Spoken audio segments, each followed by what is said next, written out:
Welcome to the Bootstrapped Innovation Interview Series, where I host 10-minute power chats with entrepreneurs, investors, and corporate innovators on how they're applying the bootstrapping mindset to their business and career.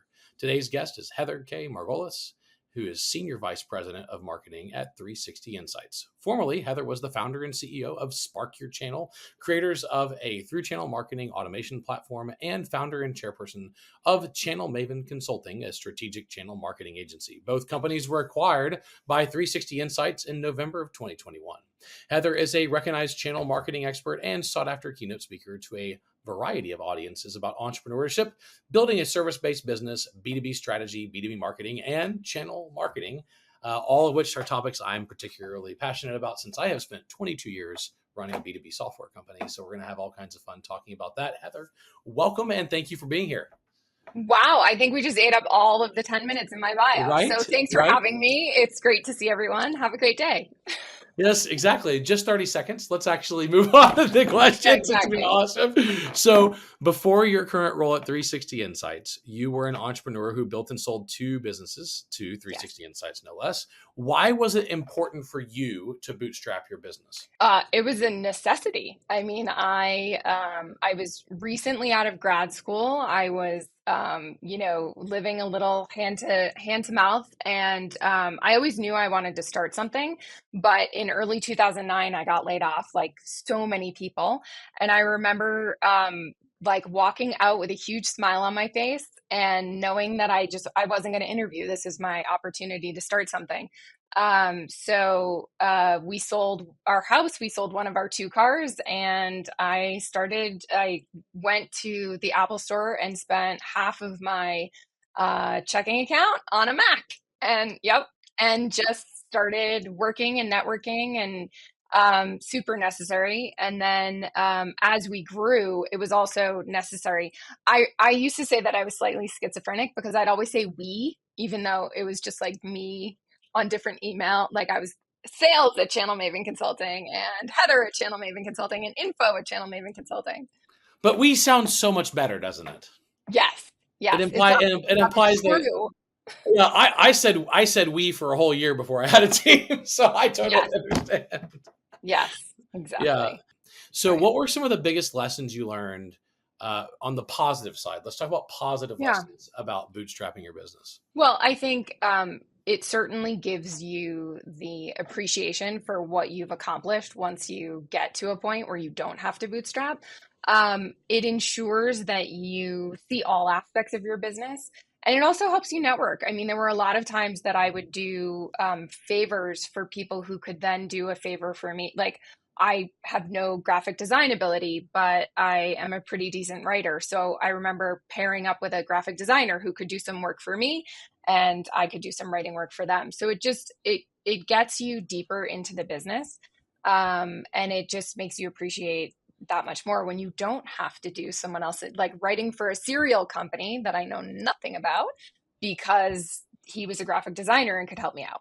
Yeah, I did a bunch of trades in the first few years. And then as soon as I could stop doing them, I stopped doing them. Yeah. I realized there's a lot of value in just getting paid for your work. Trades sound amazing when you talk about them. And then when you actually get into it, you're like, oh my God. What am I doing? What am I doing here? I wish I didn't have to do trades, but that's right. But look, I mean, resourcefulness, doing the best you can with what you have. And, doing trades was a necessary thing for me. And I'm sure it was for you.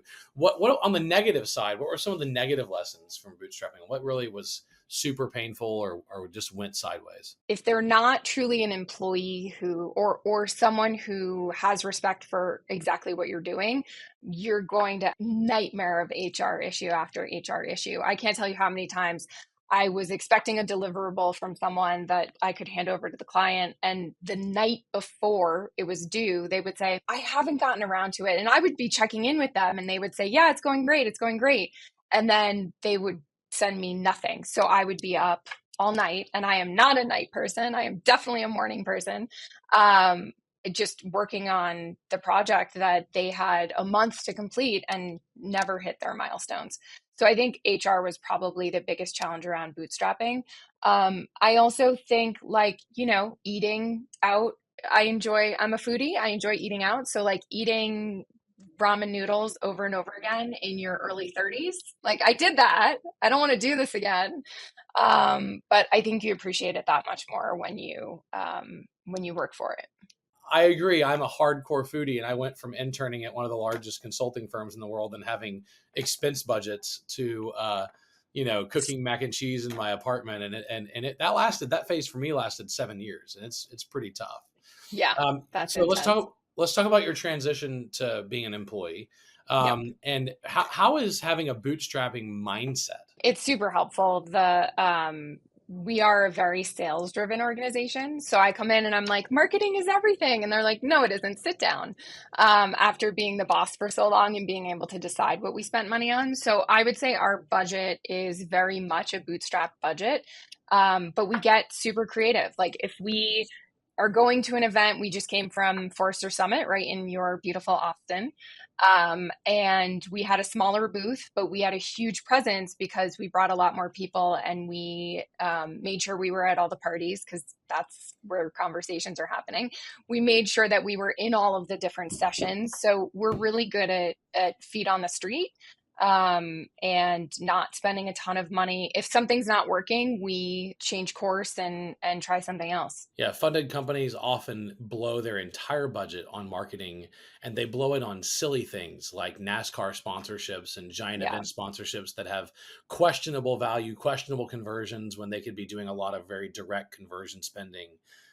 You can spend infinity money. I mean, look at the crypto.com arena, all Right. these big crypto companies that went out of business sponsoring sports arenas. And you and I both know the marketing value of that for those tangential companies that aren't beer companies is very, very hard to calculate. Totally. Yeah. So you describe yourself as a recovering channel professional. What do you mean by this, and how does it relate to bootstrapping?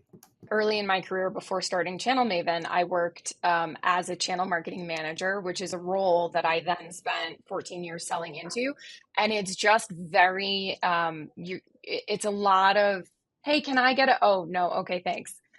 So you're not in marketing, you're not necessarily in the channel, you're sort of like just hanging out, waiting for someone to respect what you do. And the partners, it's super necessary if it's a company that's selling through the channel, but it's very challenging to go to the CFO and say, look at me, I matter over here. We're doing 87% of our revenue is going through the channel, but direct sales and direct marketing get all the respect. And the commissions. So let's talk about that for a second. Why do they get all the commissions and the people who generate the leads don't? Don't even get me started. I have a t-shirt that I made. Our CFO loves making t-shirts. He'll like put a statement on a t-shirt and, open his shirt Superman style in the middle of the meeting.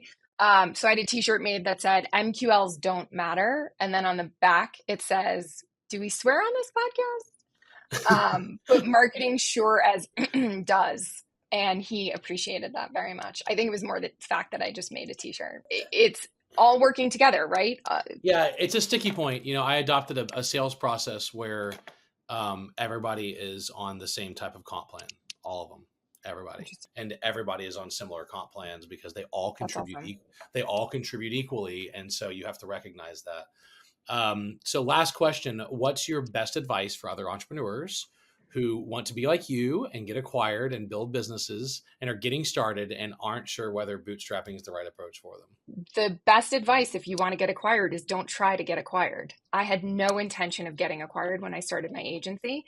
When I started the software company, it was a little bit different. We announced 3 weeks before COVID lockdown, and I was raising money and we were selling, which I didn't want to do anymore. Both my CFO and CTO were like, hey, we need to find jobs that can pay us, not just in equity. So that was super challenging, but I never started anything saying, and I'm going to get acquired and make millions of dollars.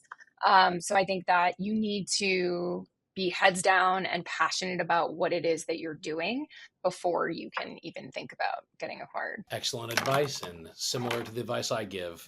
Don't focus on the money. Build a great company with a great team that delivers great value to your clients, and everything will sort itself out in the end.